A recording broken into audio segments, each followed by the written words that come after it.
অনেক শখ করে এই যে আমি ট্রলি ব্যাগটা নিয়েছিলাম। তবে আমার এই শখের ট্রলি ব্যাগটা ভিজে একেবারেই নষ্ট হওয়ার দিকেই ছিল।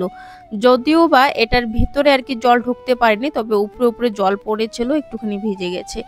আরও একটা ট্রলি ব্যাগ আছে, ছোট্ট একটা ট্রলি ব্যাগ। আর এই ট্রলি ব্যাগটা হচ্ছে কাপড়ের। তো যেহেতু এটা কাপড়ের ট্রলি ব্যাগ, তো এটা তো একদম একেবারে ভিজে কি বলবো আর শেষ হয়ে গেছে। এই ট্রলি ব্যাগটার ভেতরে আবার কয়েকটা জামাকাপড় ছিল আরকি। তো সেই জামাকাপড়গুলো একদম ভিজে ল্যাতপ্যাতা হয়েছিল। আমি কিন্তু ২-৩ দিন ধরে কিন্তু এই যে আমাদের ঘরের জিনিসগুলো কিন্তু বাইরে কিন্তু রোদে দিয়ে দিচ্ছি। যেহেতু সমস্ত জিনিস ভিজে গেছে সেই জন্য। মোটামুটি কিন্তু সব জিনিস আমি শুকিয়ে নিয়েছি।